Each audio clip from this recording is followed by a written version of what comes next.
Once upon a time, in the sacred peaks of Mount Huaguo, the Flower Fruit Mountain, a stone egg was conceived. The rock was nourished by the 5 elements and imbued with the essence of heaven and earth, opposite forces that are interconnected and complementary, forming the balance of yin and yang. 1,000 years would pass before the mystical stone birthed the divine monkey. In time, the monkey learns of the natural way of the universe, a philosophy declaring that life cannot be grasped as a concept. Rather, it is seen through the living experience of one's everyday being. As such, he explores Mount Huaguo with an overflowing sense of wonder and curiosity. Soon after, the monkey befriends a clan of primates, and through demonstration of his bravery, gains the title of Handsome Monkey King. One day, he learns of the inevitability of death, and out of fear seeks a method of escaping the grasp of fate. He departs from home in search of a sage master who may teach him the secret to immortality. After a 10-year-long expedition, he arrives at a mountain cave, housing a sage named Patriarch Subodhi. He accepts the monkey as a student and bestows him the name Sun Wukong, meaning monkey awakened to emptiness. Pleased with Wukong's behavior and intelligence, Subodhi agrees to share the formula to immortality and teaches him the 72 earthly fiend transformations and somersault cloud. This is the first of 6 ways Wukong attains immortality. With his newly acquired abilities, Wukong's arrogance is amplified. He begins to parade his skill set in front of his colleagues. For that, he is expelled and sent back to Flower Fruit Mountain.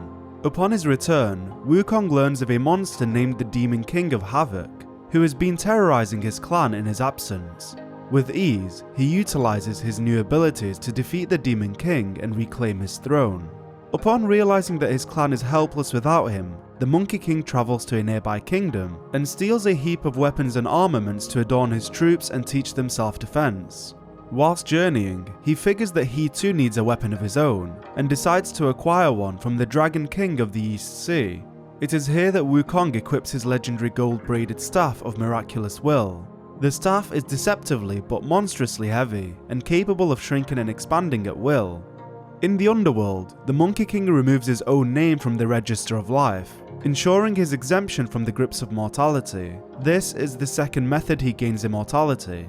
The kings of hell are displeased with his actions and report him to the Jade Emperor, who invites him into heaven. Here, the Emperor can keep surveillance on him and prevent future trouble. Wukong initially agrees to remain in heaven and is appointed the title Horsekeeper. After learning that he has been deceived and granted a lowly rank, he returns home furious, and in rebellion proclaims himself the great sage equaling heaven. The Emperor dispatches an army of celestial soldiers to arrest Wukong, but they are bested.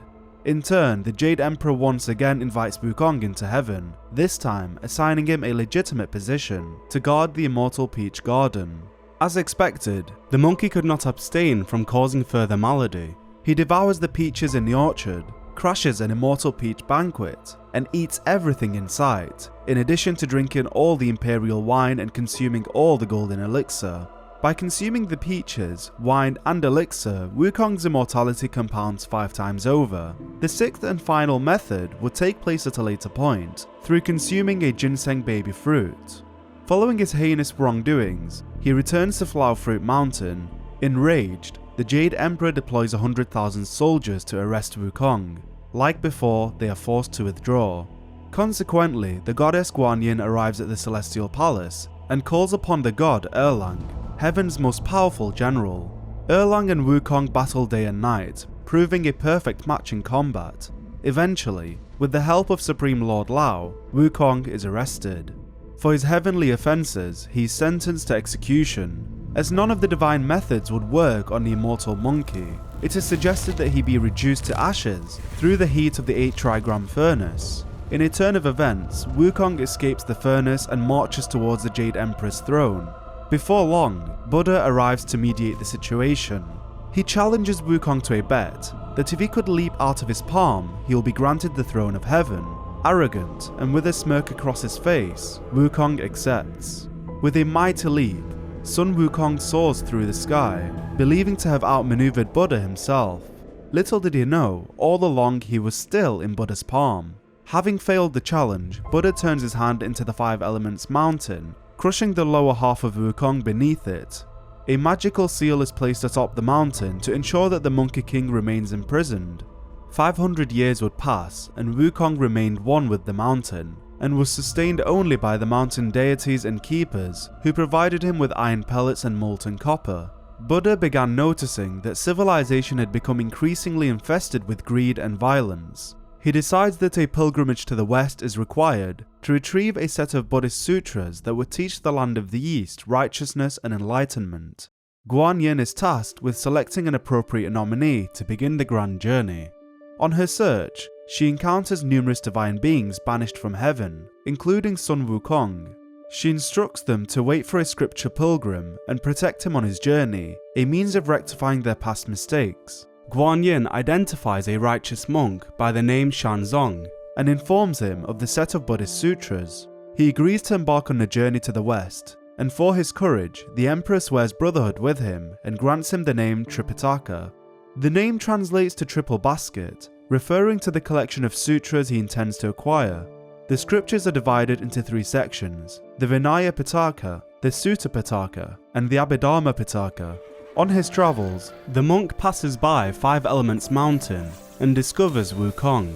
The monkey convinces him that their unity is written in fate, as his arrival was foretold by Guan Yin. Tripitaka frees Wukong by lifting the seal at the peak of the mountain and makes him his first disciple. As they travel together, Wukong's arrogance and disobedience begins to surface, making it difficult for Tripitaka to maintain authority. As a result, Guan Yin gifts the monk a golden headband and teaches him a mantra that tightens the headband when spoken.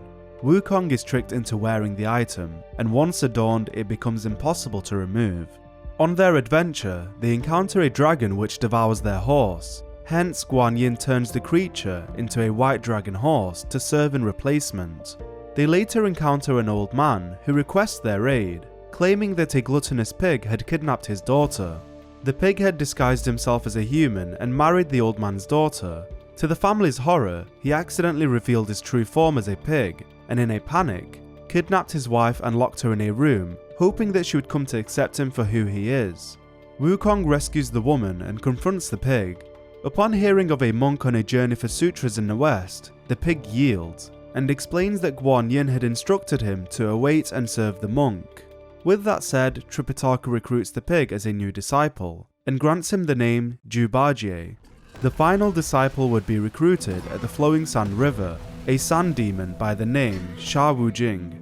With the band assembled, the 4 journeyed together for many years. Their path was fraught with hardship. They travelled day and night through various regions and uncharted territories. In his past life, Tripitaka was the second disciple to Buddha in the West. Yet his arrogance led him to disregard the Dharma teachings, and as a result, Buddha cast him down to the mortal realm. On his journey to redemption, his companions represent his 3 inner demons, preventing him from reaching enlightenment.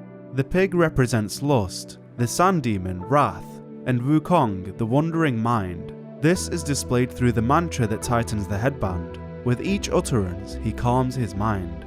Immortals often say that Sun Wukong was at his most mischievous and ruthless when he was the Monkey King. Yet during that time, aside from his battles with the Celestial Court, he rarely harmed other beings. It was only after he became a disciple, following his master and gaining direction, that he developed many thunderous methods. Stealing, robbing, kidnapping, killing, arson, and destroying mountains and caves all became second nature to him. Although seemingly invulnerable, he could still feel pain. He suffered injuries from the Samadhi wind at Yellow Wind Ridge, was trapped in the transforming gourd of the Gold and Silverhorn brothers at Flattop Mountain, scorched unconscious by the Samadhi fire at Withered Pine Stream, beheaded in the kingdom of Chechi, stung on the head by a scorpion guai in Piper Cave, imprisoned within the gold symbols in the New West, captured in the golden light trap at the Temple of Yellow Flowers, had his heart gouged out in the kingdom of Bhikkhu, and endured the tightening headband curse numerous times, each instant squeezing his head until it almost resembled a gourd. In the end, the pilgrims successfully reached their destination and retrieved the sacred sutras. Back home they were showered with praise and made to stay at the imperial palace. As a token of gratitude, Bajie became the cleaner of altars, Sha Wujing was elevated to a golden Arhat, a perfected person who had gained spiritual enlightenment. The white dragon horse was transformed into a celestial dragon. Last but not least, Tripitaka and Sun Wukong were bestowed positions in the Buddhist pantheon and were granted Buddhahood. Here concludes the journey to the west.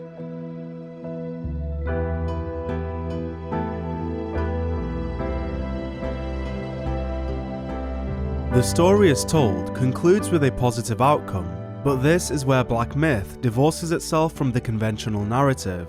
Following his journey to the west, Wukong, for one reason or another, finds himself before the Celestial Court once again, tried for crimes committed.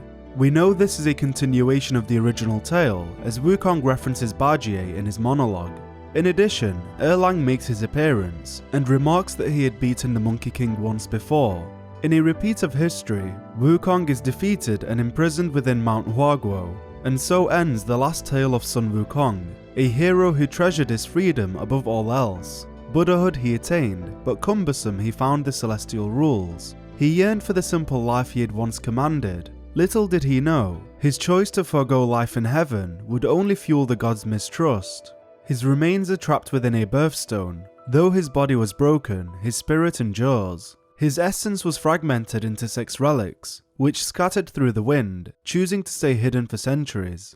In the dawn of a new age, an old monkey retells the story of Sun Wukong, ensuring that his legend is not erased by the hands of time. Some say the monkey is the goddess Guanyin, others say he is Patriarch Bodhi. It is suggested that he may be Wukong himself, but to most, he's just an old monkey in the mountains. His duty is to prepare and guide destined ones on their journeys, monkeys who seek to retrieve the 6 relics of the great sage. Upon the return of the relics to Mount Huaguo, Wukong may yet rise again. The destined one begins his journey in Blackwind Mountain, where he is halted by the mountain's keeper. As suggested by the name, this individual is in charge of observing the living beings of his domain and nurturing the soil and streams. Keepers are earthbound deities. Though humble in rank, nothing in the mortal world escapes their eyes. The keeper states that Guanyin Temple lies up ahead. It was once bustling with worshippers before it was destroyed by a fire. Deeper still is the white-clad noble. He is the eyes and ears of the mountain, keeping watch of all who come and go. By the orders of the Blackwind King, he guards the path to the temple. He remarks that Guanyin Temple now lies in cinders, yet the root of greed ever fosters the stem of suffering. The noble refers to Elder Jinchi. He, along with 2 Yaoguais named Guanji and Guanmo, are responsible for the burning of Guanyin Temple. The story goes as such. Along their journey to the west, Wukong and Tripitaka, who is often referred to as the Tang Monk, paid a visit to the temple. Elder Jinchi, who at the time was the head abbot, became enthralled by the monk's golden robe. He kindly asked to borrow the Kasaya for the night. As he marvelled in its splendour, Jinchi's latent greed emerged when he tried to wear the cloak. Greed was instilled within him from a very young age. As a child, Jinchi wandered alone in a dark forest. Deep inside, he stumbled upon a large black bear with piercing red eyes. The boy braced to be eaten, but instead, the black bear gave him a pouch of gold and silver. After that fateful encounter, Jinchi grew up with an unmatched desire for material possessions, and began to amass a collection of robes. Guanji and Guanmo were both servants to Jinchi, but the tension between all 3 were high, as Guanmo was immensely jealous that Jinchi always acknowledged Guanji but not him. Bitter, he schemed to eliminate both of them. This began by encouraging Jinchi to murder the Tang monk and take the Kasaya for himself.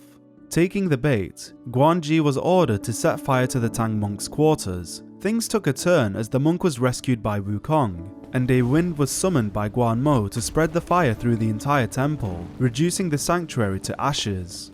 In light of this horror, Guanji fled to the mountains. As for Jinchi, knowing that his greed was the cause of this unfolding tragedy, he surrendered his life. There is another player involved in the events that transpired at Blackwind Mountain. When Jinchi and his servants were in conflict with Wukong, the Black Bear Guai, who had given Jinchi the pouch many moons ago, found himself involved in the battle and was defeated. Thereafter, he surrendered himself to Guanyin, who adorned him with a divine headband similar to the one worn by Wukong, a means of maintaining authority over him. Many years later, the Black Bear was employed by the Celestial Court to help subdue the Monkey King. In return, he was promised to be freed from the shackle that binds to his head. He touched the encaging band inside. To risk one's life just to remove a headband, it's not worth it. Yet he knew that his options were limited, and reluctantly agreed to the conditions. As a reward for his efforts, he was gifted Wukong's eyes, one of the 6 relics scattered throughout the world. Having acquired this relic, the Black Bear Gwai abandoned his discipleship to Guan Yin and returned home. Taking the form of a human, he vowed to restore his might in the mountains. He knew well that after years away, to win respect from the Yaguais, strength alone would not make them bow, so he took many steps to try to earn both awe and loyalty. Over the last 500 years, he rebuilt the temple to be grander in scope, restored the charred scriptures piece by piece, and united the Yaguais under one leadership. In due time he became known as the Black Wind King. Arriving at the Black Wind Cave, the king mistakes the Destined One for his old rival, Sun Wukong. After a drawn-out battle, he retreats to the summit. In his rage, he sets ablaze the temple and its surroundings. All he had worked to build, in an instant torn asunder. The king appears in his true form, the Black Bear Gwai. Before long he is defeated.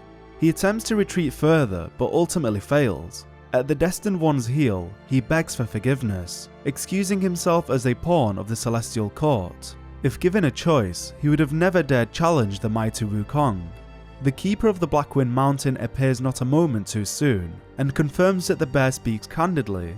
He pleads that if given the opportunity for atonement, he will return to Guan Yin and be put back on the encaging band. It is difficult to believe the flattering words of someone at the mercy of another, as it is in every being's nature to ensure survival by any means necessary. Regardless of the bear's sincerity, the Destined One pays him no mind, instead shifting his focus to the true goal, the Great Sage's relic, which is now in his grasp. The events that transpired in Guan Yin Temple are cautionary. A mere human blessed with a lifespan nearing 3 centuries, yet he was never sated. He just had to seize that one Kasaya. Centuries of devotion undone by a moment's greed. It is human nature to desire what could be, and not be content with what is. If not careful, even a monk can be led astray.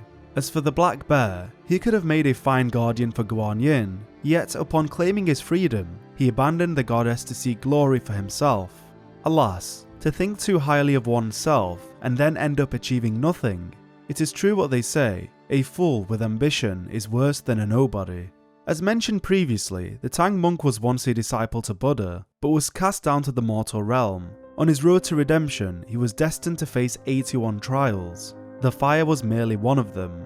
To think this tragedy began from an act of generosity. Perhaps the pouch was not the bear's to give in the first place, just as the Kasaya was never Elder Jinchi's to keep. Spring gives birth, summer nurtures, autumn harvests, and winter stores. All things have their seasons. Gaining something out of season, even if obtained, is still a loss. Understanding the right moment for all things is indeed a difficult lesson to learn.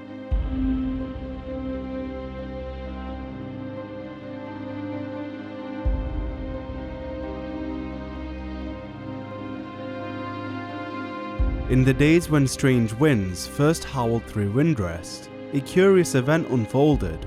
Children of the village were at play near the village's edge, when haunting chords wafted through the air.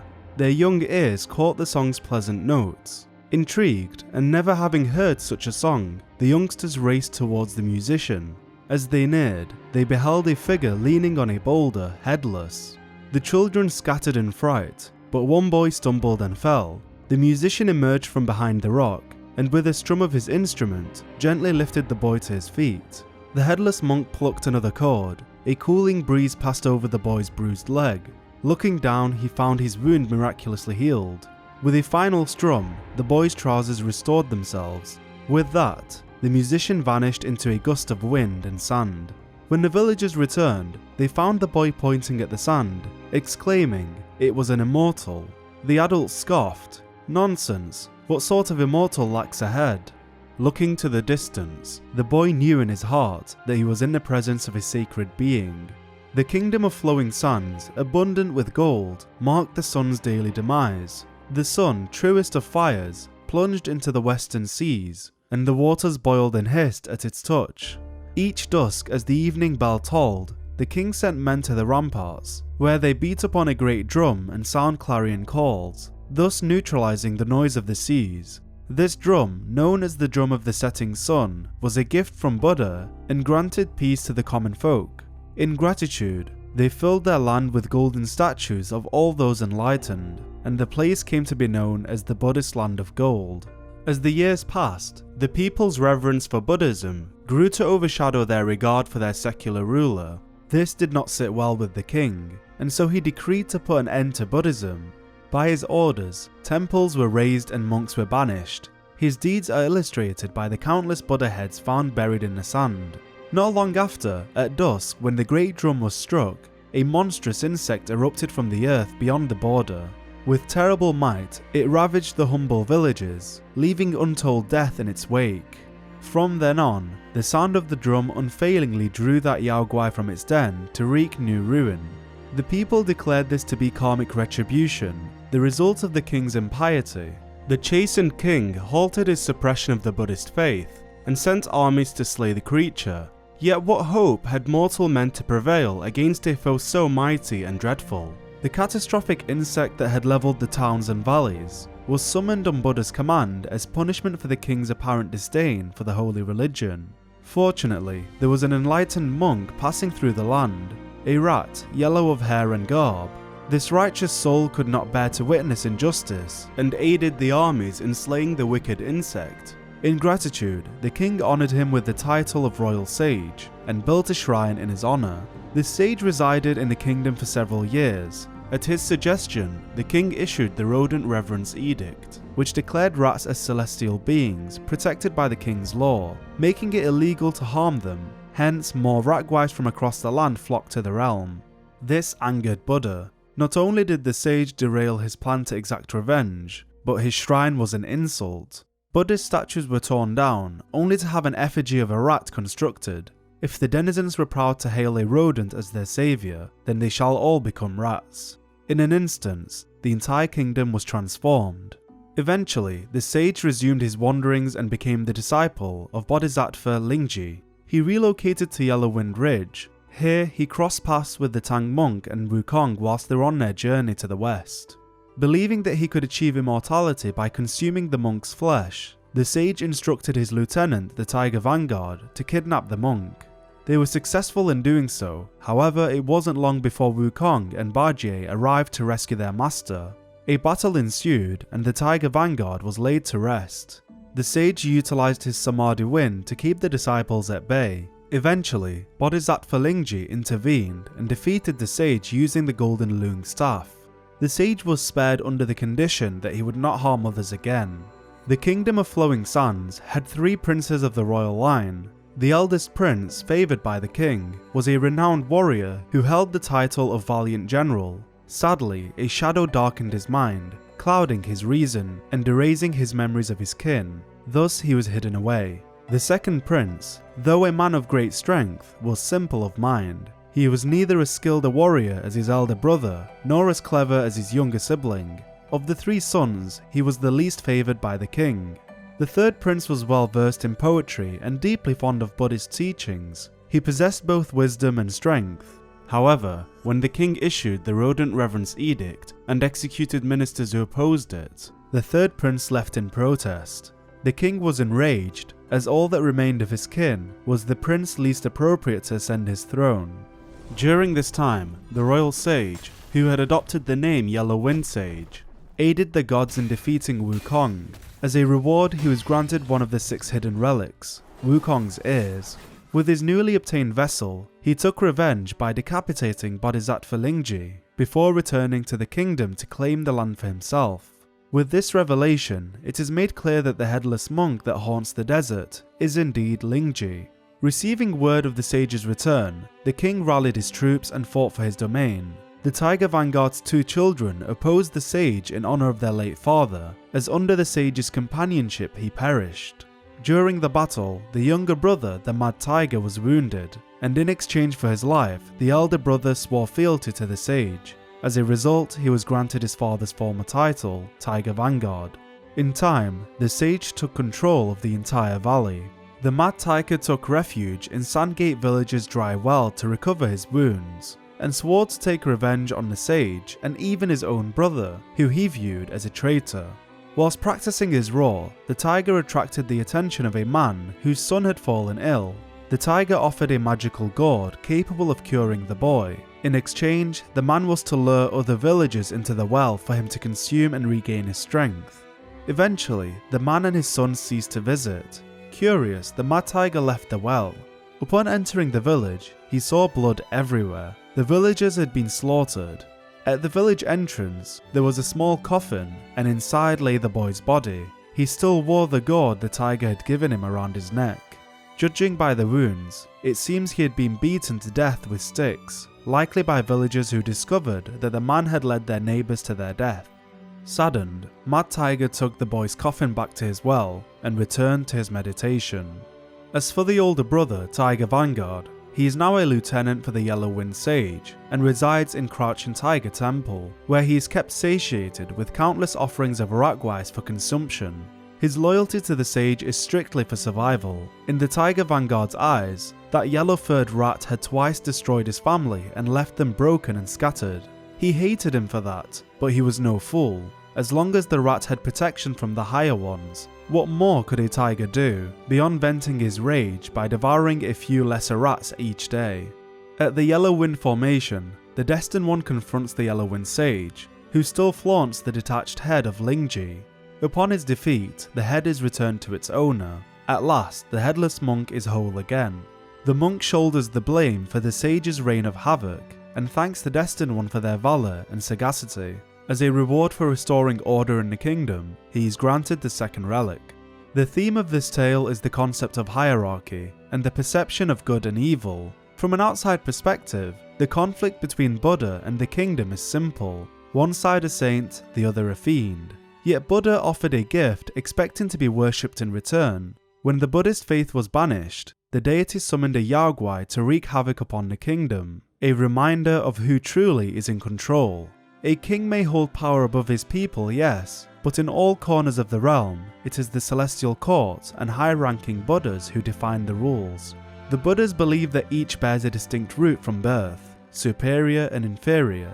None should disturb what's decided. A rat climbs highly only if someone sets up a ladder.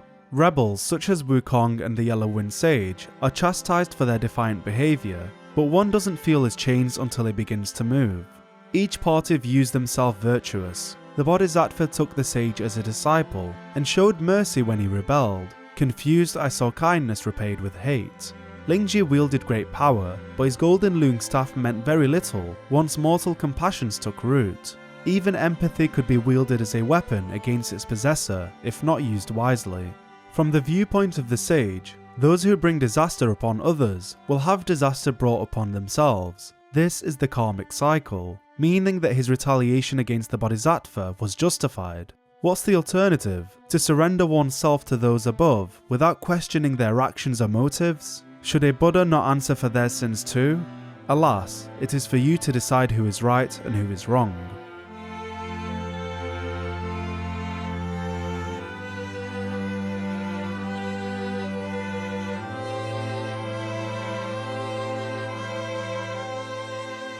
Every 500 years, on the peak of Mount Lingshan, an assembly takes place to debate graduating disciples. Two men sat facing each other, a young monk and a monk with brows of yellow. Yellowbrow asked the first question, "What is the meaning of life?" "To seek the truth," replied the young monk. "To understand the way things move, the primary law of the universe." Inhaling the scent of a flower in his palm, Yellowbrow remarked, "Every flower that blooms releases a unique fragrance. This is the essence of its life, bursting forth for its own propagation. To feel such a moment to the fullest, that is bliss." The young monk shook his head. "A moment's pleasure leads to an eternity of pain. One will be trapped in a cycle, never at peace." Yellowbrow responded, "On my recent journey down the mountain, I saw parents who, driven by hunger, exchanged their children for food. I saw dissolute sons of wealthy families who, consumed by lust, brought ruin to the moral order." The young monk retorted, "Those parents who traded their child for a meal will regret it all their lives. Those dissolute sons, living without restraint, died in an instant with their joy." "Nonsense," responded Yellowbrow. "Their struggle, their joy, their determination and their pleasure, their endless cycle of sorrow and ecstasy never ceased and never sated. This is the very source of the boundless vitality across the three realms. How then should it not be the true meaning of all life?" As we peer through a window into the mind of Yellowbrow, we gain an understanding of his principles and beliefs. He praises the suffering of karmic cycles while spurring the truth of liberation and enlightenment. To him, those who set themselves up as false idols, given time, their pretensions are always unmasked, denoting that all paths eventually converge upon one truth, that it's within human nature to reach beyond our grasp. This insatiable hunger leads to suffering, and what is enlightenment if not suffering? In pain one finds revel, and in revel, pain. Thus the cycle of life is complete. Yellowbrow was steadfast in his ideology, and wished to prove that his path to enlightenment reigned supreme. He proclaimed himself Buddha and founded his own faith. Out of spite, he created New Thunderclap Temple, a warped reflection of the sacred temple on Mount Lingshan, a symbol of defiance against the established order. There came a time when the pilgrims happened upon Yellowbrow's monastery. Inside, the Tang monk, Barjie and Sha Wujing kneeled down to worship the Buddha. But Wukong recognized that the temple was a hoax. Before he could act, Yellowbrow confined him within a pair of golden symbols and imprisoned the others. With help from the 28 constellations, Wukong escaped. However, the conniving Buddha utilized his mystical seed sac to once again entrap Wukong. Finding his escape, the Monkey King sought the aid of Buddha Maitreya. Together they concocted a plan. Wukong lured Yellowbrow to a watermelon field, where he transformed into a melon intended to be eaten. Once swallowed by Yellowbrow, he inflicted pain from within his stomach, causing Yellowbrow to submit. In the tale of Black Myth, Maitreya appears to have allied with Yellowbrow, summoning Kangjin Leung from within his seed sac to oppose the Destined One. She is one of the 28 constellations who had freed Wukong from entrapment. It's important to note that this Maitreya is but an illusion conjured by Yellowbrow. However, Kangjin Leung is authentic in her presence. This begs the question, how did Yellowbrow convince her to serve under his banner? After Yellowbrow's ordeal with Wukong, one of the constellations, the Dawn Star, was reported missing. Kangjin Leung sought permission from the Celestial Court to investigate the disappearance. However, like the Dawn Star, she also vanished without a trace. She was captured by Yellowbrow and sucked into his seed sac. Not long after, when Yellowbrow released her, the constellation officer had become dazed and bewildered. She saw something inside that shattered her perspective and beliefs of Wukong, and the gods and Buddha she had once admired. Yellowbrow states that he has something belonging to Wukong within the sack. It is theorized that the item is one of the 6 lost relics, the hubris nose. The term hubris indicates that Wukong still harbored worldly desires. Considering Wukong had at this point ascended to Buddhahood, his secular yearnings were a contradiction to Buddhism, which advocates for the elimination of lust and desire. Learning of this, Kangjin Leung was made to ask, is he, along with the gods and Buddhas in the celestial realm, all like this? Yellowbrow neither confirmed nor denied it. Her question was valid, as she was shown that the gods and Buddhas were hypocrites, and were no better than Yellowbrow, who indulged in desires without shame. At least his way of life was consistent with his principles. After a while, Kangjin Leung suddenly knelt on the ground and uttered, "Please master, accept me as your disciple." Fending off against the dragon, the Destined One is imprisoned within the lower pagoda. Inside, the third prince is discovered. Recalling back to the Kingdom of Flowing Sands, the prince left in protest to his father's actions. He became a disciple of Bodhisattva Guoshi Wang. After relocating to the New West, he heard whispers of foul play by Yellowbrow. Along with his 4 captains, he set out to investigate. Upon clashing with the monk, the prince and his captains were met with a crushing defeat. The 4 captains were bewildered by evil spells, forcing them to become devotees of Yellowbrow. The first captain, Wise Voice, sings beguiling chants in the dungeon to incite surrender. The second captain, Kalpawave, was transformed into a lotus flower blooming at the temple gate. The third captain, Void Illusion, had his limbs broken and reattached with limbs of others. The fourth captain, Lotus Vision, was struck by Yellowbrow's spike shaft cudgel. His body was pierced and eyes grew out of every hole.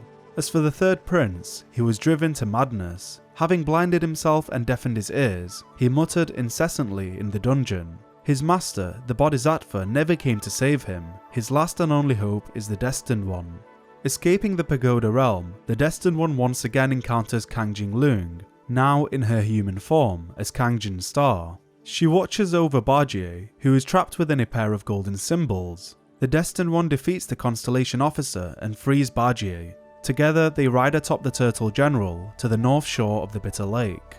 In Chinese Taoism, the turtle and snake symbolize Shanwu, a revered deity of the north. The Turtle General and Snake General who represent this deity were dispatched to subdue Yellowbrow. As the battle prolonged, a freezing wind howled and a heavy snowstorm descended. Despite their immortality, the turtle and snake were bound by their natural instincts to hibernate in the cold. Gradually, they grew weary and exhausted, their eyelids heavy with fatigue. The Turtle General, unable to endure any longer, sank into the icy depths of the water. As he closed his eyes, the last scene he saw was the Snake General, unable to escape the frost and icy blades, being cut into several chunks on the shore. Arriving at the Bitter Lake, the Destined One faces the 4 disciples of Yellowbrow, all of which are the antithesis of enlightenment. Non-Able seeks Zen through martial arts, but is blinded by arrogance, lacking the foresight to adapt his methods or onboard constructive feedback. Non-Pure embodies deceit, he lacks any sense of pride or dignity, and is therefore neglectful of his duty. Non-White is an actor with ambitions that soar beyond his ability. He boldly plays the leading role of the hero, though he is only fit to be a jester. Despite much reflection, he refuses to acknowledge his lack of talent, instead choosing to believe that his appearance was the problem. As a result, he peeled the face of a lead actor and wore it, hoping to find new success as a performer. As expected, that success never found him. Lastly, there is Non-Void. Whilst debating the nature of killing with another disciple, the conversation abruptly ended when the disciple stated that murder could not be justified, that the pretense behind justifying killing is itself a sin. Hearing this, Non-Void was momentarily speechless, as if reminded of something from the past. Journeying through time, we see Non-Void in his youth, scaling a mountain. He encounters a wounded fox ensnared. He frees the animal and tends to its recovery. The following morning he awakens to find that the fox had transformed into a woman. Years pass by as the two build a relationship and conceive a child. One day, the man finds a trail of blood leading to his home. Inside, blood paints the walls and countless bodies lay dormant. Horrified, he peers into the bedroom to find that his wife had turned into a monstrous fox and is feasting upon its kin. Trembling with fear, he stumbles backwards. Upon hitting the floor, he awakens from what seems to have been a nightmare. Frightened that his dream might become a reality, he kills the fox and wears its fur around his neck. Non-Void attempts to justify his actions by stating that killing is a sin unless it's for the greater good, believing that by killing the fox, he averted the likelihood of his family being slaughtered. In practice, his decision was not that of logic, nor did it account for the greater good. He acted out of assumption, out of fear. The opposing disciple disagreed with Non-Void's assessment, but perhaps the only person he hoped to convince was himself. It is not often that one gets to face the ghosts of their past, nor does a victim get to exact justice. With the help of the Destined One, the lingering resentment of the deceased white fox can fulfill its final wishes. Upon transforming into the fox, the Destined One confronts Non-Void. For years, I've prayed you'd find peace. Still you come to take my life in penance against yours. You wouldn't understand my agony when I took your life. The Buddha sees no such vengeance. I shall usher you to the beyond once more. Though a lifetime had passed, his soul remained tethered to the white fox. He lived a life of atonement and conducted endless sutra recitations. Alas, not even the scriptures could free him from this chain. Karma is fair but unforgiving. In the end, the monk could only let go by disassociating from his own being, choosing to believe that there is no self. Non-void is but void. It's an illusion, so why hold on to it? It's interesting to note, the names of the 4 disciples of Yellowbrow are contrary to Tang Monk's disciples. Wukong means emptiness or void, Bargier means able, Sha Wu Jing represents purity, and the white dragon horse is contrasted by non-white. It's as though Yellowbrow aimed to mirror the Tang Monk's journey, to prove his faith superior. At last, the Destined One steps foot in New Thunderclap Temple. Inside, Yellowbrow takes the form of Maitreya. He mentions that he and Jinchanzi, the previous incarnation of Tang Monk, were peers. Jinchanzi's nature made him question the supremacy of Buddhahood. He deemed all souls could be akin to a Buddha, and pondered on why some tower whilst others merely kneel and offer. This misstep cast him down to the mortal realm. Yellowbrow expands on this topic. Reborn, he drew 3 disciples. But what did they change? One ended up a corpse, others fugitives. He too took to the shadows. This raises the prospect of Sha Wujing being the deceased disciple, as he's the only one not present. In addition, it puts into question the fate of the Tang Monk, who supposedly took to the shadows, which explains his absence. Currently, there are more questions than there are answers. As his monologue concludes, Yellowbrow reveals himself, and a battle ensues. As the fight endures, the monk utilizes his magical sack to draw in the Destined One. Inside, we witness the macaque chief dueling Bajie. He was once a leader under Sun Wukong. Following the Monkey King's death, the macaque chief led his followers, seeking a new home. They trekked to the Flaming Mountains, hoping to settle. However, an infectious plague struck. To avoid the spread, the macaque chief ordered the infected to be cast into the Scorching Furnace Valley to fend for themselves. His harsh methods led to him being overthrown and banished from the clan. Lost and alone, he travelled to the New West. Here, Yellowbrow explained that in this world, the weak are oppressed, whilst the strong act with impunity, suggesting that the chief's suffering had been a result of Wukong and the war he waged in the Celestial Palace. Recalling the bitterness and hardships of the past years, the macaque chief couldn't help but shed tears. He quickly prostrated himself at the feet of Yellowbrow. Conquering the chief, the Destined One faces the corrupted monk for the last time. Upon defeat, he withdraws from the battle and attempts to escape with Wukong's relic. Alas, he is swallowed by the ocean. Buddha Maitreya appears and apologizes for allowing Yellowbrow to steal his seed sack and wreak havoc upon the realm.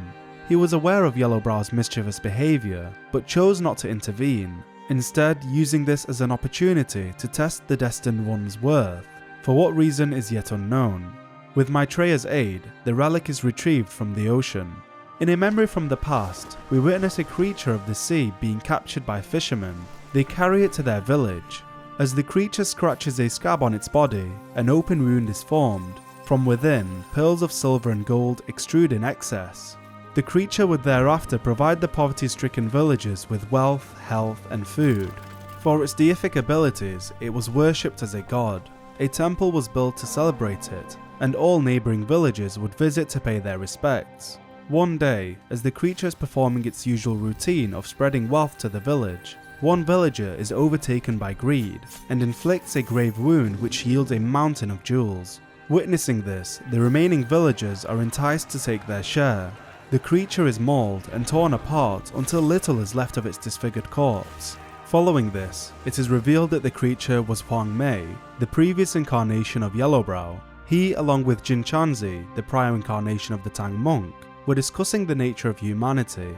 Huang Mei believes that humans are inherently selfish and greedy, whilst Jinchanzi believes that humans have the capacity for good. To prove his point, Huang Mei conducted an experiment in the form of the sea creature to demonstrate that even with an endless supply of health, wealth and food, humans will always desire more. Jinchanzi critiques his experiment, stating, "You chose a means to an end, not to a proof. You sow chaos in hearts just for the sake of winning." Huang Mei responds, "If not for winning, why debate over means and ends?" This statement solidifies that Huang Mei never intended for a fair test. He simply aimed to prove his predisposed belief. He took advantage of a poverty-stricken village, knowing that they would be starved for wealth. In addition, it is theorized that he had taken control of the villager who struck him. This is shown as the villager is lifted from his collar by a supernatural force. The way in which he marched towards the creature also appears abnormal, as though he is possessed. In doing so, Huang Mei orchestrated the entire attack as a means of proving his point. The debate between Huang Mei and Jinchanzi is one that is often discussed within Chinese philosophy, involving two schools of thought, Confucianism and legalism. Confucianism argues that humans are inherently good, born with the potential for virtue, and that it's the role of society, education, and ethical governance to nurture this goodness. Legalism takes a far more pessimistic view, believing that human nature is fundamentally selfish and driven by desire. For this reason, legalists advocate for a strong centralized government, with rigid laws and harsh punishments to maintain order. In truth, people are neither inherently good or evil. Both qualities are innate within human nature. A person is a product of their guidance. Educating and directing people towards virtue is the righteous path. Huang Mei retroactively deduced the process from the answer. He led those who were vulnerable down the path of sin to achieve the result he desired and validate his way of life. Yellowbrow uses this same argument to justify his hubris. Within Buddhism, the concept of pleasure is not denied, but acknowledged as fleeting. The same logic belies an understanding of happiness. In the end, only aging, sickness, and death are certain and unavoidable. As for suffering, the notion is not intended to convey a negative worldview, but rather a pragmatic perspective that deals with the world as it is. Simply put, pleasure, happiness, and even suffering are all an aspect of the human experience. Yellowbrow faltered in believing that they were the meaning of it.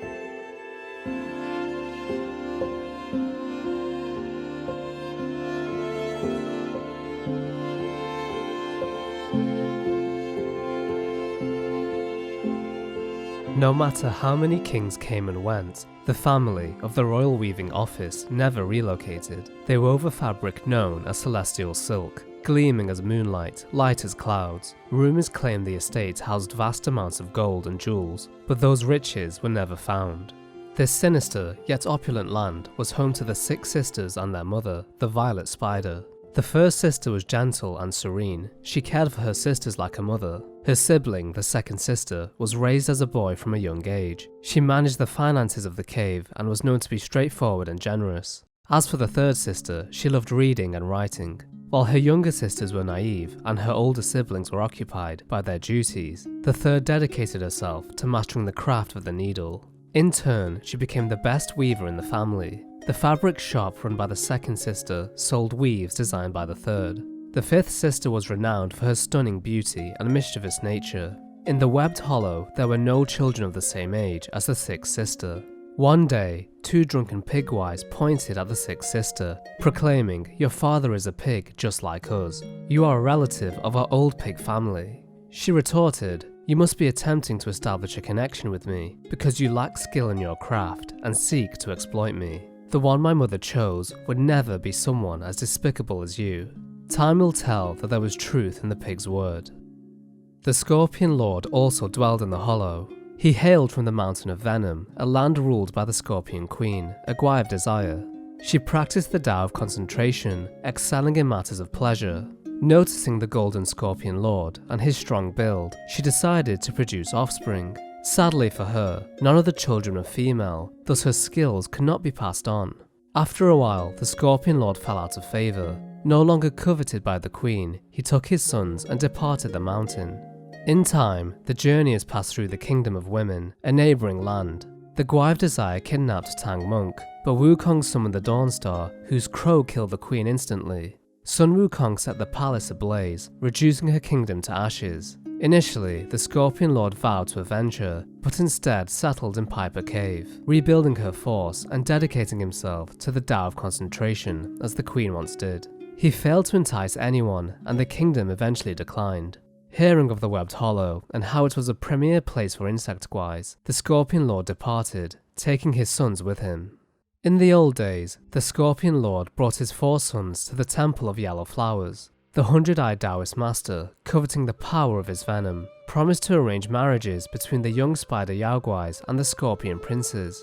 Hence, he called forth Violet Spider and 4 of her daughters to meet them. Little did the Scorpions know that the 100-eyed Taoist would not permit the Scorpion family to amass excessive power. Therefore, the marriages would benefit him only. Each son explained their ambitions, though none of them impressed the sisters. Due to their competitive nature, the Scorpions would boast about themselves at the expense of each other. First to decline their proposal was the eldest, stating that she was occupied with the welfare of the family. The second sister replied she was too busy with the family business. though she would consider marriage if there was financial gain that would aid her family. In truth, this was a polite refusal, as the second sister was all too aware that the Scorpion Lord's mountain had fell to ruin. Following suit, the third sister spoke of her love of poetry and Lo Yin, questioning if any of the princes had read his works. It's likely the 4 princes didn't even know what poetry was, let alone who Lo Yin was. Consequently, everyone pinned their hopes on the 4th sister. And lastly, the 4th remarked, "My sisters, you were too polite," speaking so tactfully that they probably didn't even understand. This so-called meeting is just a scheme against us. We would end up with no gain, while they take our dowries and positions in our cave. How dare they consider us as the ones to be taken advantage of? They call themselves princes, yet none of them are noble. If they truly had any skills, why not earn their own fortunes, instead of showing off and making fools of themselves here? When the Destined One encounters the 4th sister, she portrays herself as aloof, yet her actions and words hint at a deeper connection. She may have been a lover of the Destined One's previous incarnation. Since the defeat of Wukong, centuries had passed, and the monkey had reincarnated many times. In one life, perhaps he was betrothed to the 4th sister, explaining why she saved the Destined One throughout their journey, safeguarding them and showing them the way. In ancient Chinese tradition, only married women tied their hair in a bun, which only the husband could unfasten, symbolizing loyalty. Only the 4th sister and her mother have this hairstyle. Furthermore, in Chinese custom, it is normal for a bride to give a dowry to the groom. Held within the cave, the sister guides him to a crevice housing many chests, containing lavish items. This was the dowry left behind for the once betrothed. Approaching this leads to the lanterns exclaiming, "Big day." With the Destined One's arrival, the lanterns think the wedding can finally take place.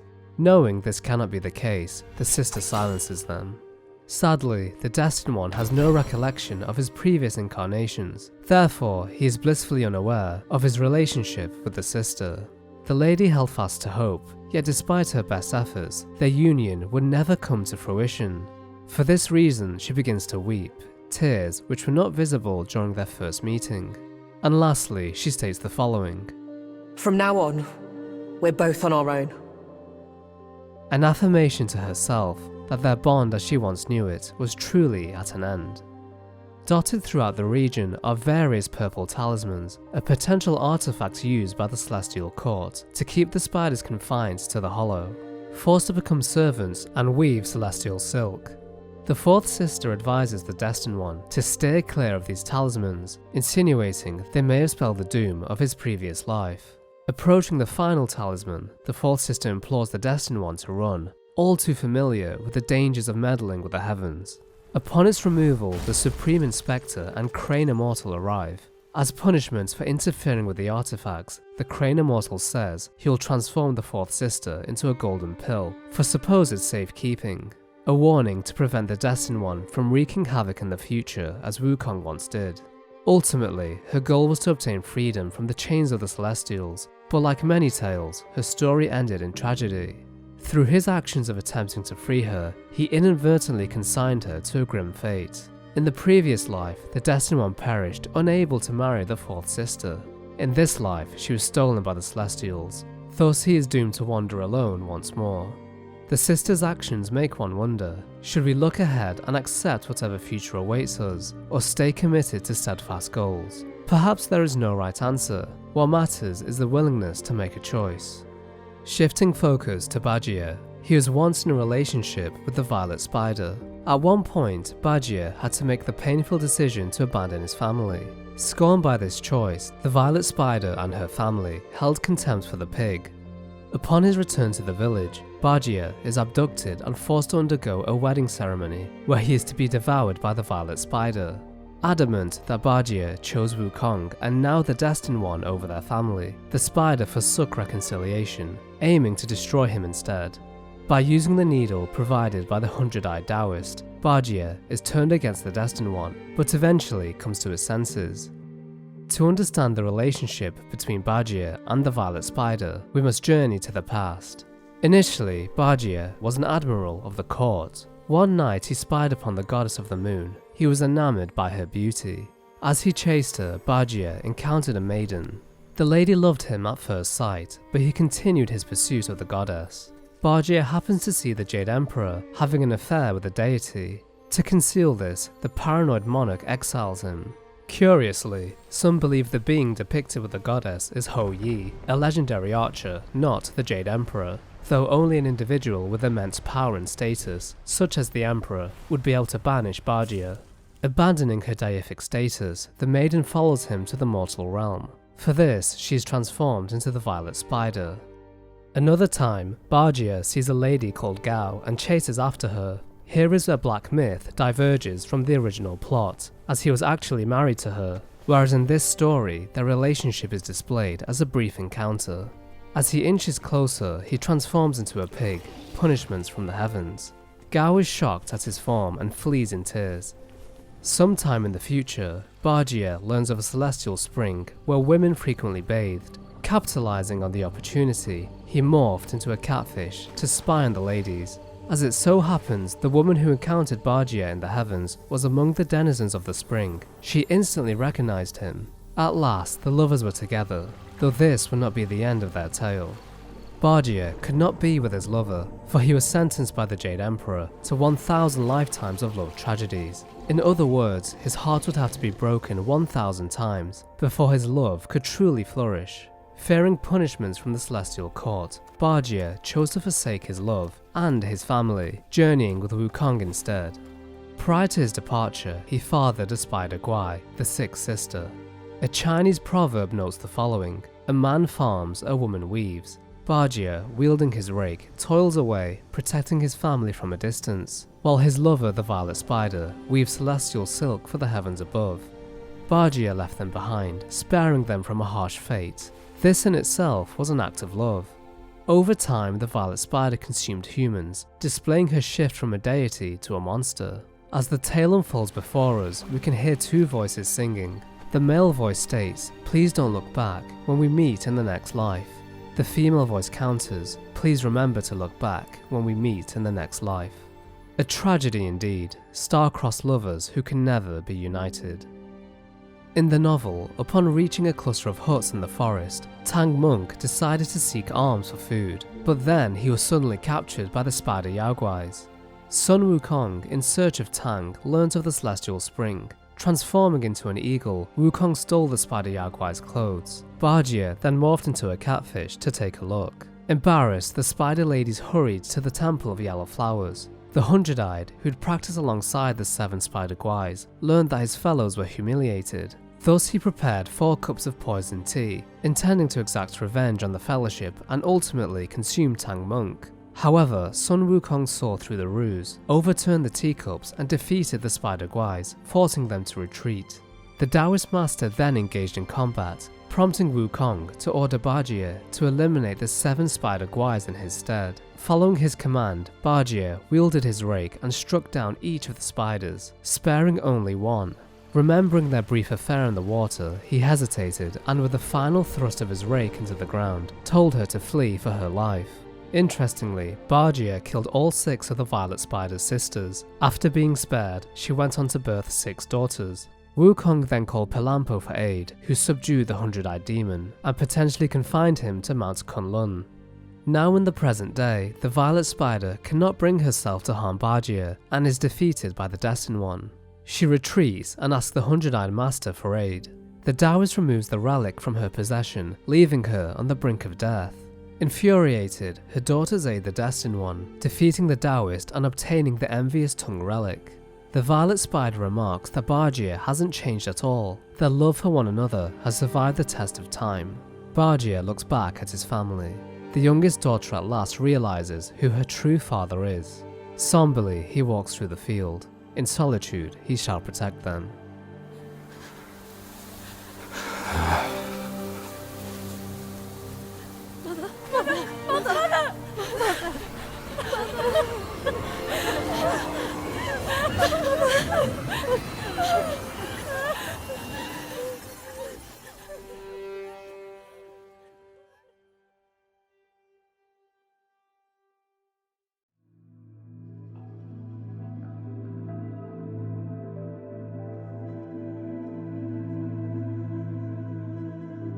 Amid Wukong's rampage through the court, he toppled Lord Lao's pill furnace. A few bricks bearing remnant flames fell upon the land. The region came to be known as the Flaming Mountains.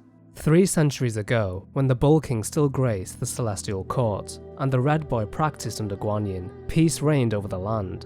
In days of yore, the Bull King converted to Buddhism, and within a century completed his practice and returned home. From that day on, the Bull King's temperament changed. His former wild and unrestrained nature was no longer seen, shunning all invitations and travels, and instead stayed in the Flaming Mountains, helping Rakshasi with household affairs and training the bull soldiers, living a peaceful life. Many years ago, the Bull King and son Wukong were sworn brothers. In unison they defied the heavens. This would mark the first time Wukong battled against Erlang. Having lost the war, Wukong was sealed in the Five-Finger Mountain. Perhaps as punishment for the Bull King, Rakshasi was made to drink from the River of Childbearing, an event of significance as we shall see later. During the journey to the west, Wukong's fellowship found themselves stuck as they could not pass a burning mountain. To traverse the land, they would need the fan of Rakshasi.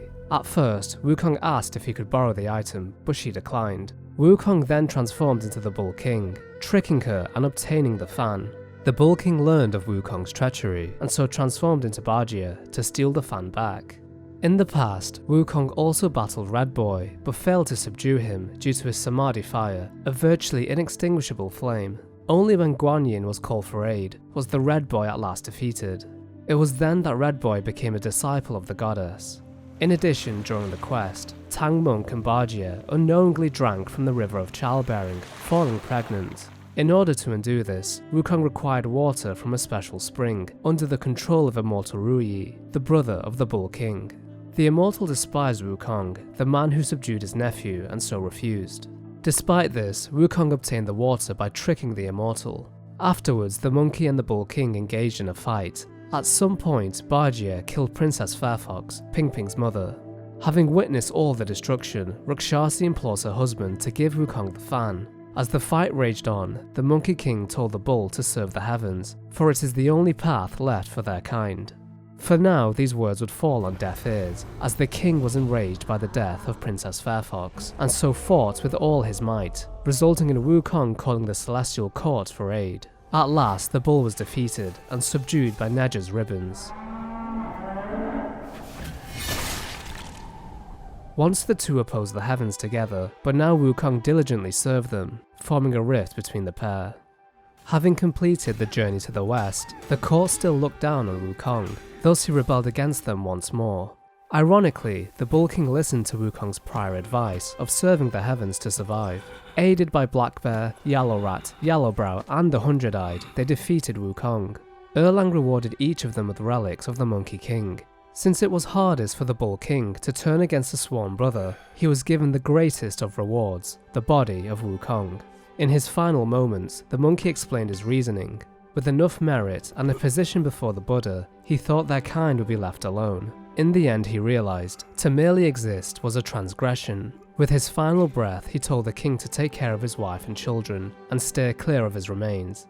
Heeding his words, the Bull King never absorbed the relic, he merely ingested it. As his old friend lay battered and broken in his arms, the Bull King wondered if he had made the right choice. Years later, Red Boy, the son of the Bull, was ordered by the Bodhisattva to return to the mountains. The Bull King, his partner Rakshasi, their children Ping Ping and Red Boy enjoyed a short period of peace. As the seasons passed, Rakshasi gradually noticed something unusual about the king. He became increasingly gaunt, he began to age, and he ate less, as if weighed down by heavy worries. Strangely, the Bull King sometimes transformed into his original form. Initially, the Bull King entrusted the future of the domain to Red Boy. His son also had his heart set on Wukong's relic. Red Boy remarks, "Father, you trust me with the domain, so why not with a mere object? Ever since you obtained it, you've grown more haggard." The Bull King told his son to never mention this again. If the relic fell to Red Boy, they would invoke the wrath of the heavens.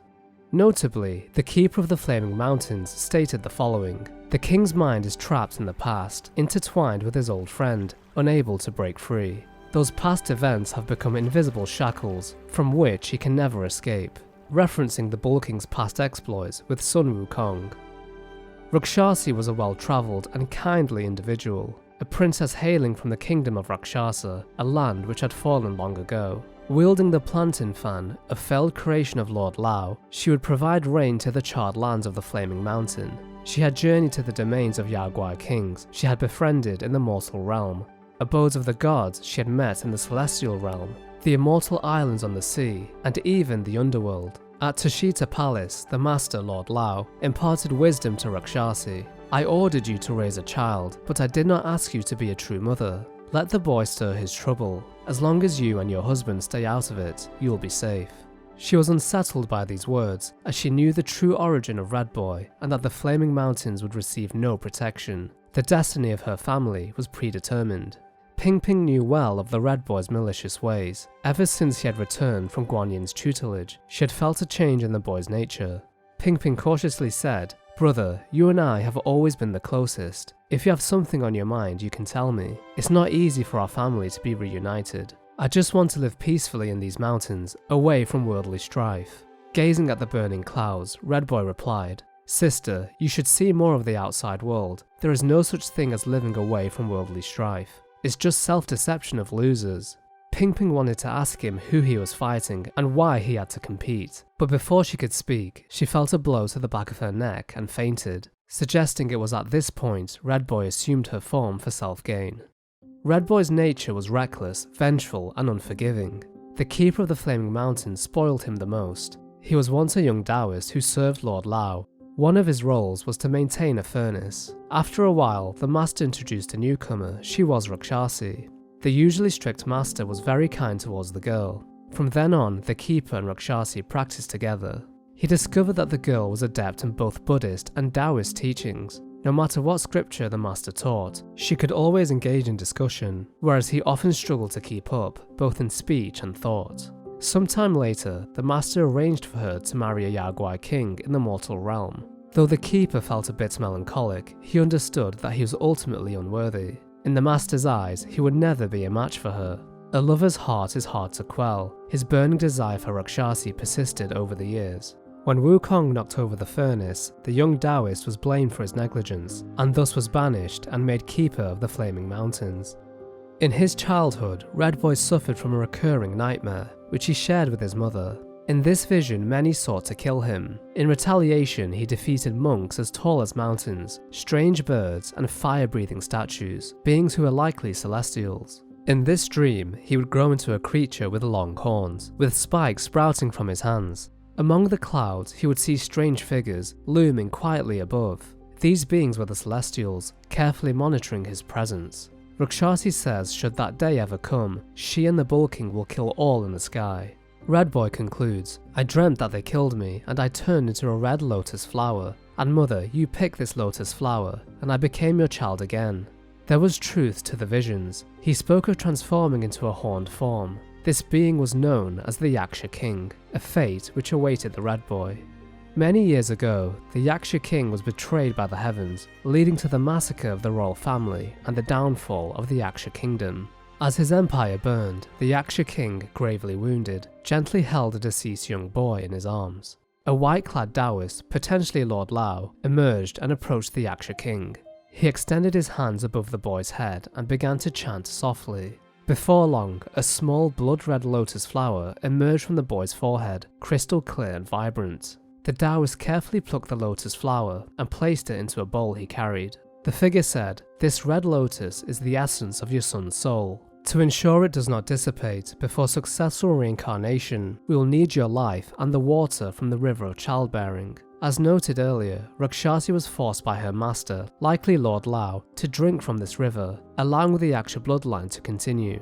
And so the Yaksha King's offspring was granted reincarnation through Red Boy. If anyone knew the truth behind the child, her family would be doomed. Red Boy's existence would be the living proof of the dark deeds of Mount Lingshan. Initially, when the boy learned of his Yaksha origins, he vowed to avenge his fallen people. To do this, he would need Wukong's relic, held by his father. Fearing his family's demise, the Bull King imprisoned his son and placed his mount, the golden-eyed beast, to guard him. Unexpectedly, Red Boy escaped. Fulfilling its duty, the beast chased after the boy and engaged in battle, leaving him pinned under his claws. Witnessing this, the Bull King severely injured the beast to save his son. Truthfully, Red Boy was feigning injury, using this opportune moment to frame the beast and turn his father against it. Now the tables had turned, and the son had imprisoned the father. Red Boy states, "The one who wanted to save you, you drove away. The one who wanted to kill you, you saved." The Bull King replies, "Yes, you can save me, and I can save you too, but who will save us?"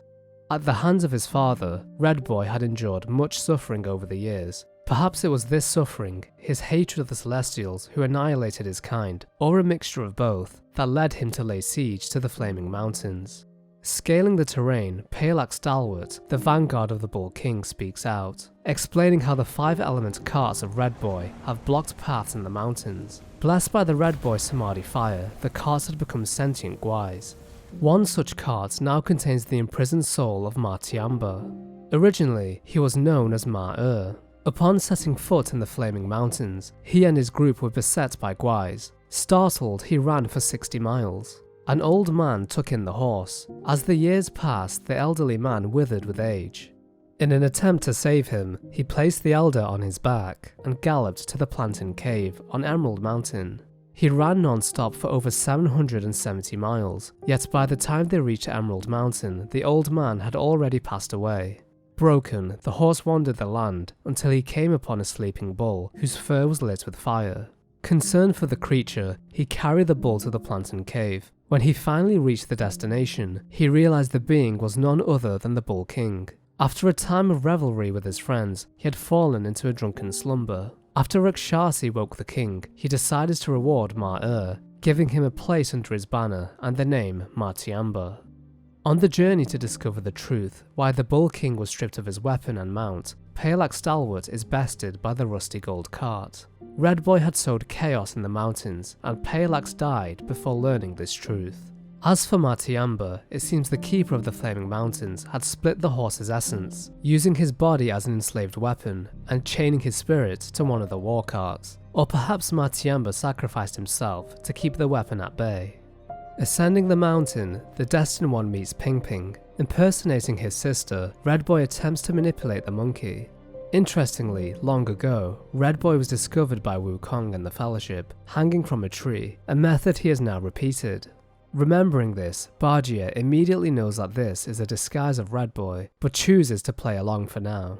Encroaching upon the palace, we see the false Ping Ping beg Rakshasi for the Plantain Fan to aid the Bull King and end Red Boy's siege. Rakshasi refuses.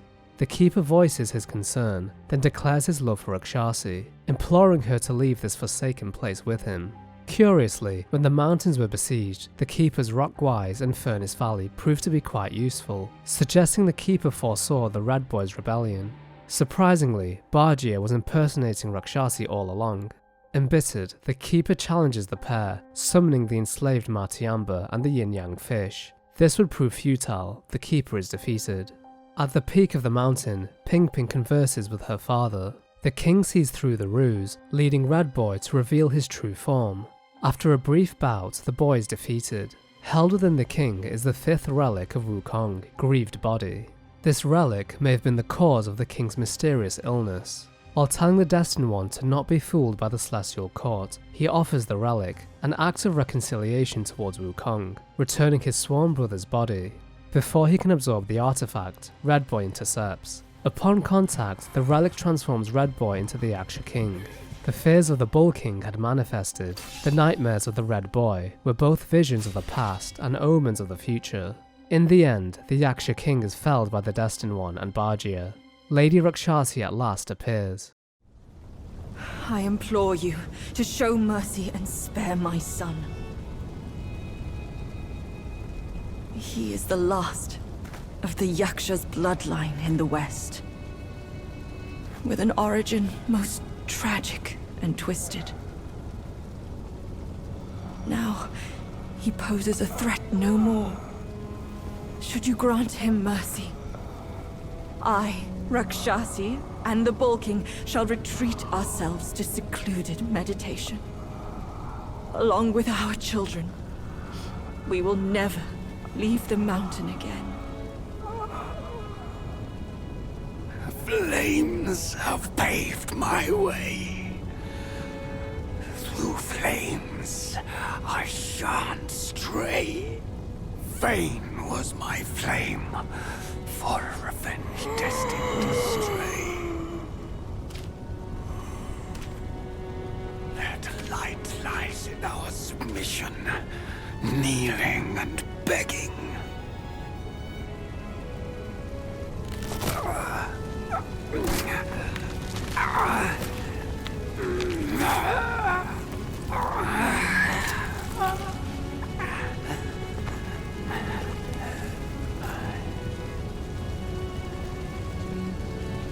You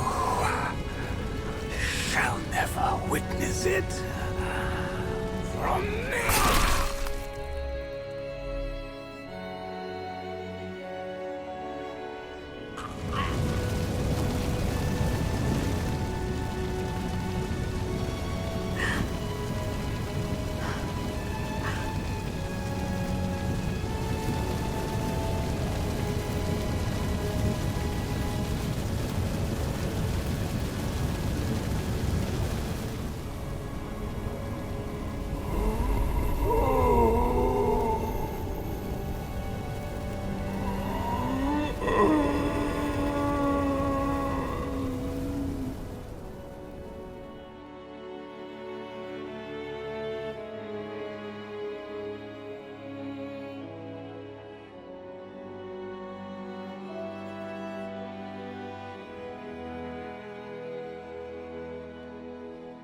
Returning home, the Destined One and Bargia witnessed the Celestial Army laying waste to the mountain, sent by the court to obtain the armor pieces of Sun Wukong and to destroy all monkeys, as well as the Destined One himself. Carving their way through the mountain, their advance is halted by the Supreme Celestial Inspector, the Jade Emperor's most loyal enforcer. It is believed that Bargia was cast down and transformed into a pig after the Supreme Inspector reported him, explaining why Bargia refers to him as a slanderer. In appreciation of the Inspector's impartial enforcement of his decrees, the Jade Emperor transformed the Inspector's head into the shape of his right hand, symbolizing that when the Inspector was present, it was as if the Jade Emperor himself was there. His presence in the mountains paints the intent of the heavens clear as day. After defeating the Inspector, the Destined One almost falls to his death, before being saved by Wukong's somersault cloud. Using this mount, the monkey scours the land, encountering 4 foes, each of which hold an armor piece of the Monkey King. Initially, Wukong left his armor with the Yin Tiger. The Monkey King found the armor unsuitable. Perhaps he thought this suit, much like the Golden Hoop, restricted him in some way. He advised Yin Tiger to pretend he was repairing it, a fabricated excuse for Wukong to not wear the armor. The blacksmith wanted to return it, but never got the opportunity until now. He scattered his armor, leaving it with 4 mighty beings. The golden armor is obtained from the rhino, the soaring braces from the mantis, the lotus silk cloud treaders from the deer, and lastly, the golden fengtail crown from the general. Inside Water Curtain Cave, the Destined One obtains a legendary staff of Sun Wukong, Jingubang. Once upon a time, Wukong discovered this cave. It was a perfect home for his monkey brethren. For this discovery he was crowned the Monkey King, and his throne was built within. In regards to Jingubang, Bargia notes it was left behind by Wukong, awaiting a worthy successor. Etched upon the staff are the words, Compliant Golden Hooped Rod, weight 13,500 catties, a weight equivalent to 17,750 pounds. Its name indicates that the armament is compliant to whoever wields it. Returning to the Pagoda realm, the Destined One meets Maitreya, standing before a blank mural. He comments that an old friend awaits. At first touch, the seemingly ordinary wall absorbs the monkey, whisking him away to a cold mountain top. At the peak, the Destined One is met by Erlang, the sacred divinity. Erlang notes that none can kill the Monkey King, but Wukong himself. On the topic of Wukong's final rebellion, he states the monkey had no choice. Cryptic statements for now, but the truth will be revealed in due course. Erlang engages the Destined One in a duel. Should the monkey transform into a horse guai, Erlang remarks, "Do you want to feed the horses for the court, like Wukong?" Referencing Wukong's past station as a stable master, a position which he found insulting. Humorously, should the monkey morph into a rock guai, Erlang becomes perplexed. Perhaps it reminded him of Wukong's stone origin. After a long and arduous battle, Erlang proposes a break, retreating into the sky. Once more they clash above the clouds, the pair fall to the earth, Erlang transforms and the Destined One responds in kind, morphing into a colossal stone monkey. During this confrontation, Erlang Shen retreats to drink, while the 4 heavenly kings intercept. Each king protects a cardinal direction of the world. Even with all their might, the 4 kings are dispatched. Yet again Erlang enters the fray, though he too is defeated. As he lies upon the rock, Erlang opens his third eye, revealing he had safeguarded Wukong's memories. He then transfers the memories to the Destined One. With this he proclaims that Wukong has won. Echoes of the Monkey King's voice can be heard, declaring he'll rip off the golden circlet and break free. The court? Great. The journey ends here. The eyes wide to bring them down. Watch me rip it off and break free.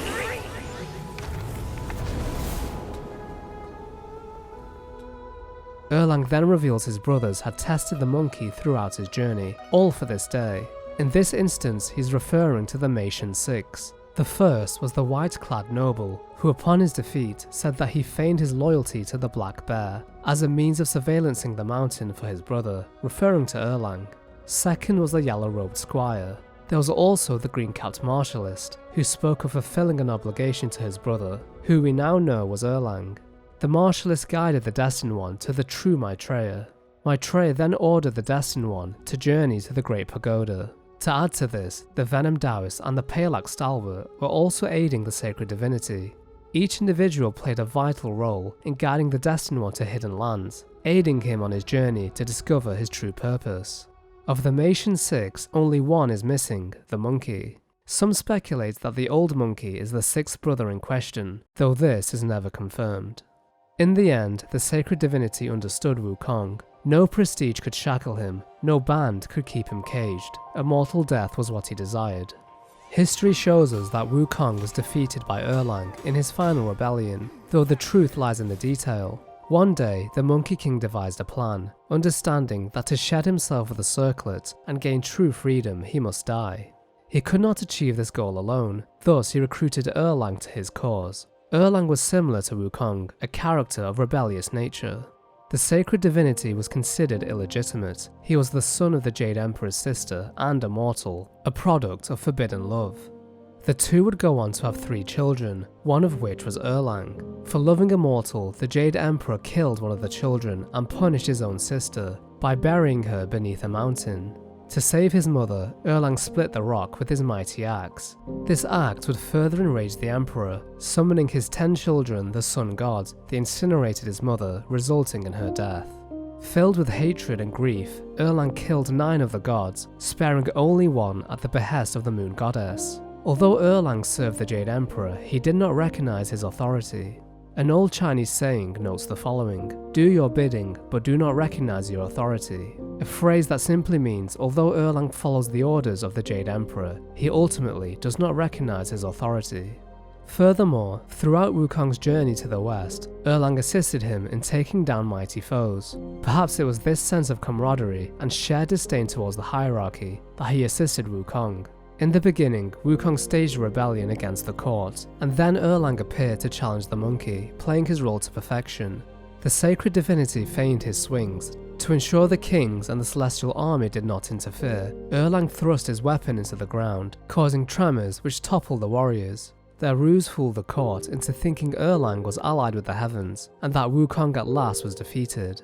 After his passing, Erlang splits Wukong's relics, but retained his memories himself. Each relic holder was a being of great power, serving as a test for the Destined One. Wukong's plan was carefully thought out, though it involved hefty risks. He was placing his life in the hands of Erlang, as well as his own reincarnations, hoping that one day a Destined One would emerge, capable of obtaining and uniting the 6 relics. After Wukong's death, and many years and reincarnations had passed, at last arose the Destined One. The Yaoguai kings and Erlang would act as the ultimate test. He defeated all the kings and the sacred divinity, and in turn obtained all relics of the Monkey King, signifying that the Destined One was indeed the reincarnation of Sun Wukong. During the final encounter between Erlang and the monkey, Shen stood back as the Destined One dispatched the 4 heavenly kings. Erlang also helps draw out his true power. In unity lies true strength, and only with a single purpose can the greatest deeds be accomplished. Wukong was right to place his faith in Erlang. Venturing home, the Destined One encounters the Mandrill Chief, a monkey who was once an advisor to Wukong. In the early days, the Mandrill Chief found the newly born stone monkey. It mimicked the chief's movements.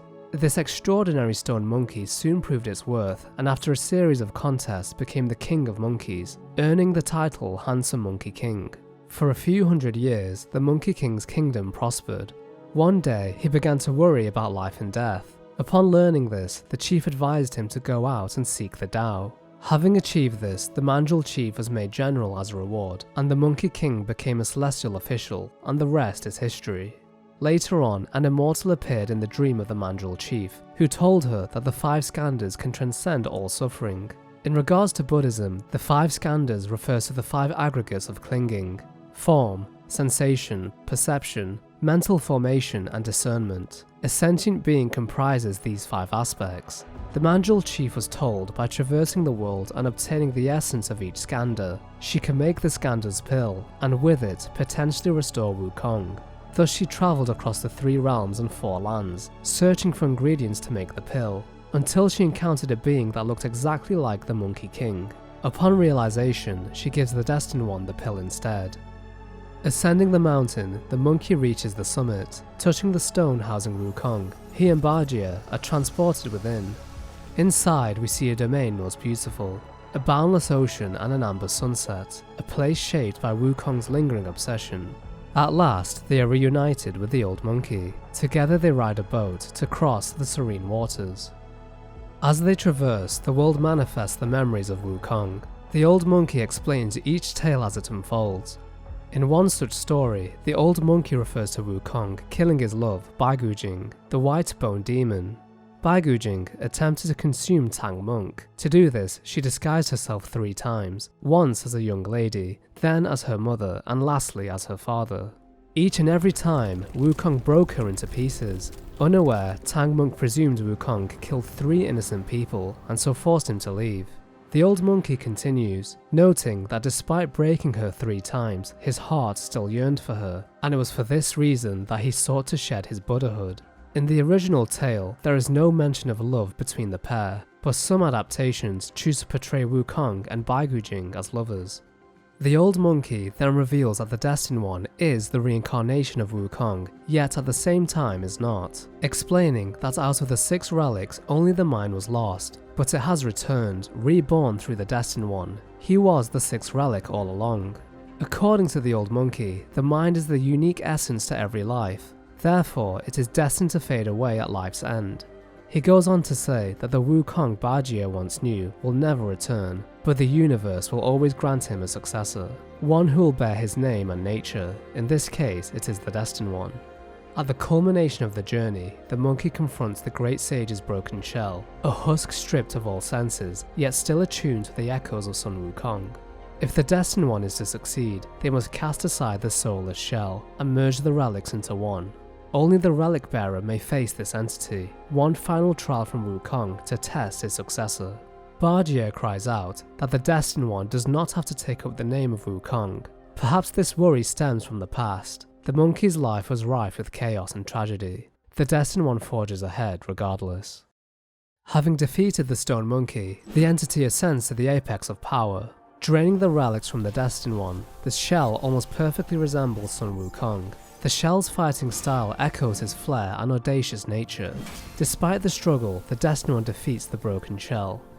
Harboring all 6 relics in unison and overcoming all obstacles, the Destined One, and in turn Wukong, are free from the golden headband.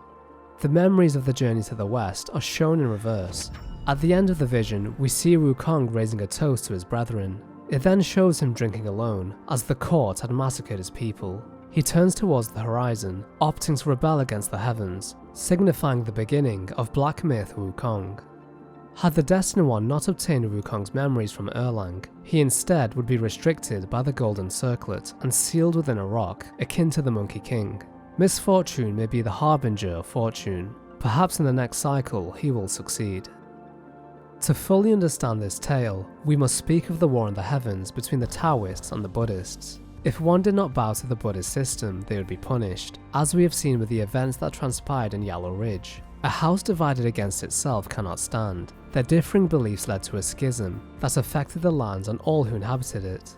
Firstly, the heavens wreaked havoc upon the kingdom of flowing sands by summoning Fuban to quell the rebellion against Buddhism. Second, they may have performed experiments on the Sun Rooster, the son of Bodhisattva Palampo.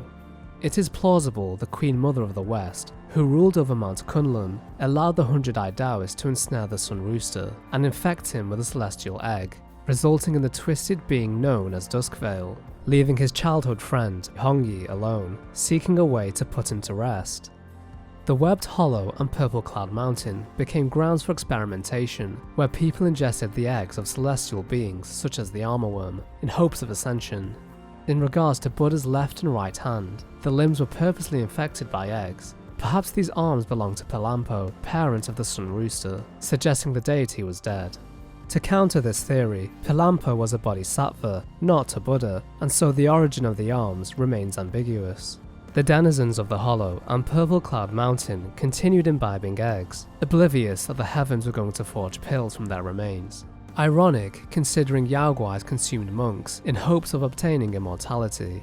Moreover, it is plausible that some in the Celestial Court feared the spread of Buddhism and those it recruited, such as Wukong. A perpetual war between the two faiths continues with no end in sight.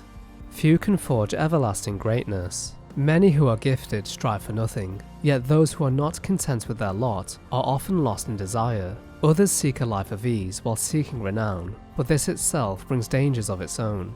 Wukong desired freedom yet sought Buddhahood. Can a single being attain both? Having faced Yaoguais, challenged the heavens, fought friend and foe, climbed the hierarchy of the gods and obtained Buddhahood, he learned a simple truth. In pursuit of lofty goals, he abandoned his liberty. He was happiest as a simple monkey, under the tutelage of Bodhi. Accepted, cherished and loved, Bodhi never looked down on him as others did. At one time, Wukong revealed his innermost thoughts to Bargia. During a feast in his drunken state, Wukong remarked that they should abandon their positions and return to their respective homes. As Bargia began to black out from the excessive drinking, he heard Wukong mutter, "Immortality, it's not for me." And so, with his heart set on rebirth, he faced death with clarity. He obtained freedom, but the legendary Sun Wukong as we once knew him was no more. Will the Celestial Court endure this newfound existence, or will the Destined One rebel as Wukong did? Only time will tell. Some interpret Journey to the West as a political satire, a method for the author, Wu Chenggen, to critique the Ming dynasty and their faith. In that tale, Wukong completed the journey and achieved enlightenment, free from the headband. Conversely, Black Myth presents enlightenment and Buddhahood as a prison. Its title held no answers for Wukong, for he was still restrained by the Golden Hoop. Nevertheless, the journey to the West ended years ago. The Black Myth has just begun. Now bearing his name, the Destined One faces perils unknown. The journey begins anew. The tale remains unfinished. All I ever wanted was a life in my mountain. Free from you and your so-called merits. Those high above don't trust me. I understand that. And they send you and those knuckleheads to threaten me. To obey and serve once more. I understand that too. But what I don't understand is... you bastards killing my kind! Those are the six senses of the great sage. Yet no one has ever seen them, not in centuries. Among you, there might be one who is destined. Never heard tell of the Destined One, my friend. They say he marches and fights on a quest to bring back the great sage.